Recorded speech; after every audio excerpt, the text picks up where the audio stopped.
भगवद गीता पर व्याख्यान की कड़ी में आज का ये तीसरा वीडियो है। आज हमें बात करनी है आत्म प्रबंधन की। आत्म प्रबंधन एक संस्कृत का शब्द है और आप जानते हैं कि संस्कृत में समास होते हैं, जैसे हिंदी में होते हैं। हम कहते हैं राजपुत्र यानी राजा का पुत्र। ऐसे ही आत्म प्रबंधन, इसमें आत्मा और प्रबंधन इन दो शब्दों का समास हुआ है। अब क्या किस अर्थ में समास हुआ है ये समझना है। तो आत्म प्रबंधन में हम कई तरह से समास को समझ सकते हैं। सबसे पहला तो है आत्मनः प्रबंधनम, यानी अपना ही प्रबंधन, आत्मा का प्रबंधन। अब संस्कृत में आत्मा शब्द का क्या अर्थ है? हम सब जानते हैं आत्मा क्या है।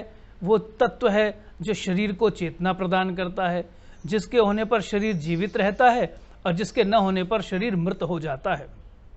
लेकिन संस्कृत में आत्मा शब्द बहुत व्यापक है। आत्मा का मतलब देह भी हो सकता है, मन भी हो सकता है, इंद्रिय भी हो सकता है, यानी जो कुछ मैं कुल मिलाकर हूं वह सब आत्मा है। मेरी समग्रता, मेरा संपूर्ण व्यक्तित्व ही आत्मा है।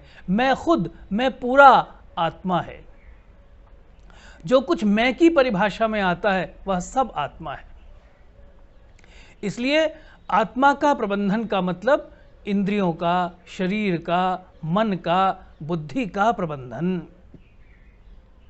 अब आत्म प्रबंधन को अगर एक और ढंग से तोड़ें तो बनेगा आत्मना प्रबंधनम, अपने द्वारा प्रबंधन, खुद के द्वारा प्रबंधन। तो क्या पता चला?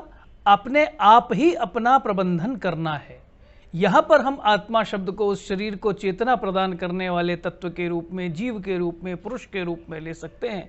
तो आत्मा द्वारा शरीर, इंद्रिय, मन और बुद्धि का प्रबंधन है गीता में आत्म प्रबंधन।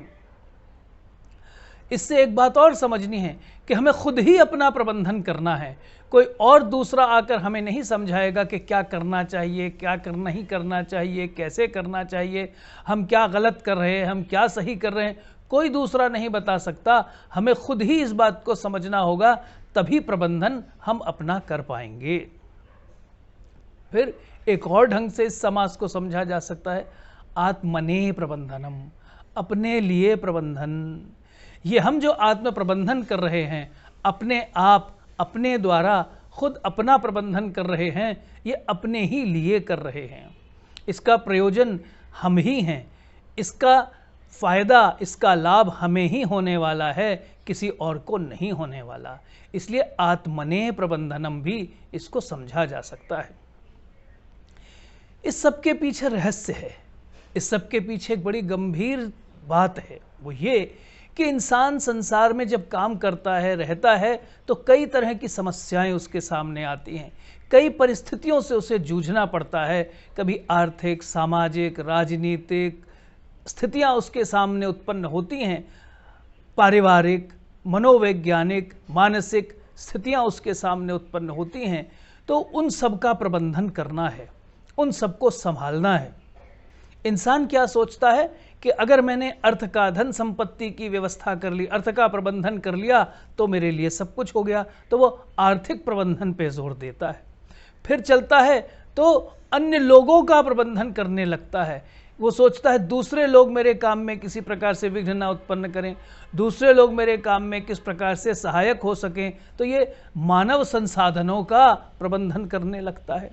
फिर वो समाज का प्रबंधन करने की कोशिश करता है, वो राजनीतिक संबंधों का प्रबंधन करने की कोशिश करता है, वो संपर्कों का प्रबंधन करने की कोशिश करता है और सोचता है कि आर्थिक संसाधनों से, मानवीय संसाधनों से, संपर्क से, जान पहचान से मैं अपने सारे काम निकाल सकता हूँ। इन सब चीज़ों की अपनी अपनी जगह, अपनी अपनी आवश्यकता होगी।